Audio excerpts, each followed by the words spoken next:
Hi guys, ఇవాళ మనం tasty egg masala curry ఎలా చేసుకోవాలో చూద్దాం. దానికోసం మనం ముందుగా ఒక ప్యాన్ తీసుకొని టొమాటోస్, ఆనియన్స్ మంచిగా కట్ చేసుకున్నాక కొంచెం ఆయిల్ పోసుకొని అందులో టొమాటోస్, ఆనియన్స్ ఇంకా గ్రీన్ చిల్లీ కూడా చిన్నగా కట్ చేసుకొని వేసుకున్నాక కరివేపాకు, కొత్తిమీర కూడా వేసుకొని బాగా కలుపుకోవాలి. తర్వాత వీడియోలో చూపిస్తున్న స్పైసెస్ అన్నీ తీసుకోవాలి. ఆ స్పైసెస్ని మెత్తగా ఇలా గ్రైండ్ చేసుకొని పేస్ట్ లాగా చేసుకోవాలన్నమాట. ఇలా పేస్ట్ లాగా చేసుకున్న వాటిని పక్కన పెట్టేసుకొని 5 ఎగ్స్ తీసుకొని వీడియోలో చూపిస్తున్నట్టు మంచిగా బాయిల్ చేసుకోవాలి.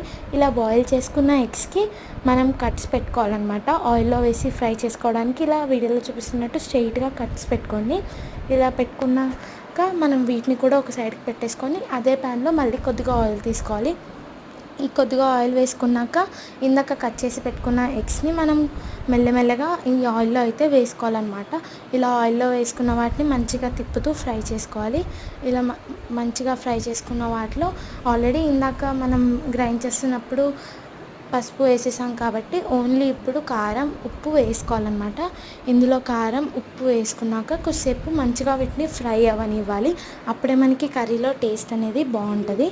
ఇలా వీటిని మంచిగా ఫ్రై అవ్వనిచ్చాక మళ్ళీ ఇదే ప్యాన్లో మనం కొంచెం ఆయిల్ వేసుకొని జీలకర్ర, ఆవాలు ఇంకా ఇలా కొంచెం అల్లం వెల్లుల్లి పేస్ట్ వేసుకొని బాగా కలుపుకోవాలన్నమాట.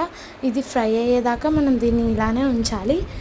ఇలా ఇవి ఫ్రై అయ్యాక మనం ఇందాక గ్రైండ్ చేసి పెట్టుకున్నది వేసుకొని మళ్ళీ కొంచెం పసుపు, కారం, ఉప్పు వేసుకోవాలన్నమాట.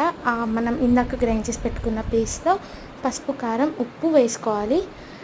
మళ్ళీ దీన్ని బాగా కలుపుకొని ఇందాక గ్రైండ్ చేసి పెట్టుకున్న దాంట్లో కొన్ని వాటర్ పోసుకొని ఇందులో వేసుకోవాలి. ఎందుకంటే మంచిగా బాయిల్ అవ్వడం కోసం. తర్వాత మనం ఇందాక ఫ్రై చేసుకున్న పెట్టుకున్న ఎగ్స్ అందులో వేసుకోవాలి. తర్వాత కొత్తిమీర వాష్ చేసుకొని ఇలా మసాలా కొంచెం వేసుకోవాలన్నమాట. ఆ కొత్తిమీరని ఇందాక వాష్ చేసుకున్న కొత్తిమీరని ఇందులో వేసేయాలి. తర్వాత మూత పెట్టి కొద్దిసేపు అయినాక టేస్టీ మసాలా కర్రీ రెడీ.